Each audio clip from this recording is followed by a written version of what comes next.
Here is why you should record horizontally and vertically, and also why you should stream horizontally and vertically. Now, I'm going to treat streaming as if you are recording because in actuality, when you are streaming, you generally are recording. Most big streamers will do that so they can make clips more easily or make VODs more easily. And so when you hit live, you either have it automatically set to start recording or you hit that as well. And if you're using a plugin on OBS, you might have to hit the vertical record as well. So right now, I'm only recording horizontally because I don't need to put this on, social media in this format. I'll probably just make clips out of it. I'm your friendly neighborhood tech bro, I just want to make a joke about the hat today. But it's interesting to think about when people are creating content, they are not thinking about the formats. They are not thinking about the exports. So one thing I've been doing, and this is because of a few different reasons, but mostly because of the repurposing tool I use after the fact. But I record my podcast right now currently in Riverside.fm.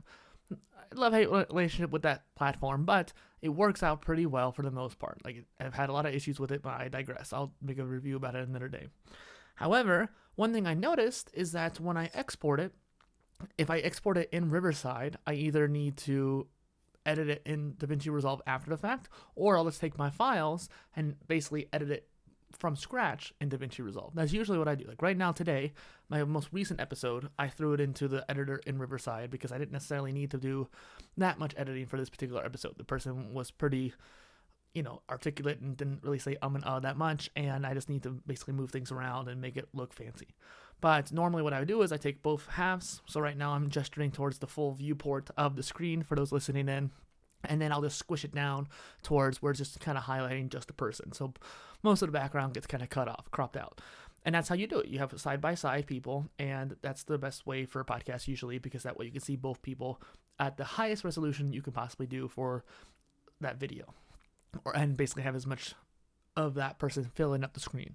Now, when it comes to repurposing said videos after the fact, this goes for any tool, not just Opus Clip, but since Opus Clip is the one I use, I'm going to be speaking from that point of view. I had a lot of issues with the reframing, and the ironic thing is, it's not necessarily Opus's fault, right? Opus is using what it has, what you put into it, and try to do its best from there. I will say that it kept zooming in a little too much, and I communicated that to the team, and they've worked on it over the years. And basically, I'm gesturing to my face right now, but it would just kind of zoom in my face when you could get at least a little bit wider towards my shoulders. But ideally, you would see the Vitruvian Man poster on the wall, the dragon statue on my actual bookshelf next to me. There is more to my viewport than what they were able to pick up from what I inputted into Opus Clip, because in Opus Clip, it only had that cropped view that I put in for the video when I edited it. So what is my point here? Well, the way I made my horizontal video, in turn, had to crop the viewport of each person. But I have a full 1920 by 1080 view of each person. That's how Riverside records. So what I started doing was actually exporting it twice. Either, like I said, I'll either export it horizontally or just get the files myself, right? So that's the horizontal one. And then I'll actually export it vertically as well. And actually what I've been doing is just exporting in 4K. Even though I don't need 4K, and it actually makes a lot more space take up, I was like, I might as well, because it's essentially just upscaling it, because we both recorded in 1080p, so it's not actually going to be real 4K.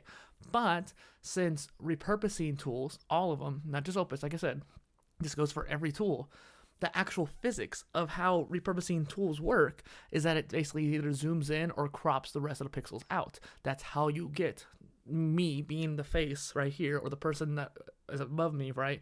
It's how you basically change from horizontal to vertical. You have to crop things out, or like I said, zoom in. And so by exporting in Riverside, or in whatever tool you're using, basically, right? And having that second vertical one, I get more of the background of my shot in the actual exported vertical file. So then I take that vertical file and toss it into Opus Clip, or again, whatever tool you want to use. And in doing so, not only are the clips higher resolution because I exported in 4K, they are also higher resolution because there's more actual pixels from the original video. So not just because it's 4K, but even just because there's more pixels from where I'm at, right? It's not taking an already cropped image and cropping it further.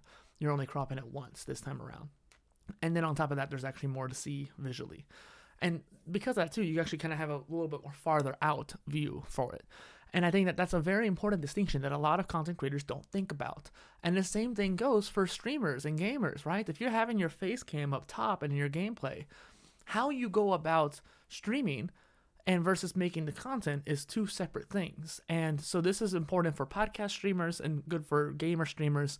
So if you're looking at a game stream, you have your full screen here, but imagine this Vitruvian Man poster, right, is my face cam. It's only taking up part of the screen. It's hard to do this backwards, but essentially it's only taking up a portion of the screen, and so that's my face. The rest of all of this is the gameplay. And I'm just gesturing on the viewport for those listening in.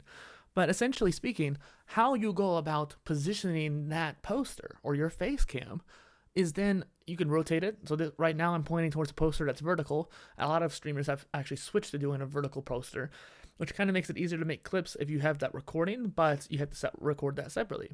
And so the issue I want to point out here, and this is something I've been facing myself, and I think a lot of creators, once you've gotten to a certain point, face it, but I want you to face it now and prepare for it now, right? It's important that you think about this starting out.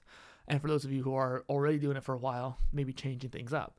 So regardless if you're vertical or horizontal, you are putting this face cam on the viewport of the screen. Meaning when your recorded file, your actual stream, is going to be both of these files together. So you have the face cam and the gameplay in one file. That's great in some cases, and it might work out for you if you just want to get some basic clips. But let's say you actually say something very powerful in your message and you want to have just your face cam. Well, now you only have a tiny low resolution version of yourself because it's in the face cam and you have to kind of zoom in.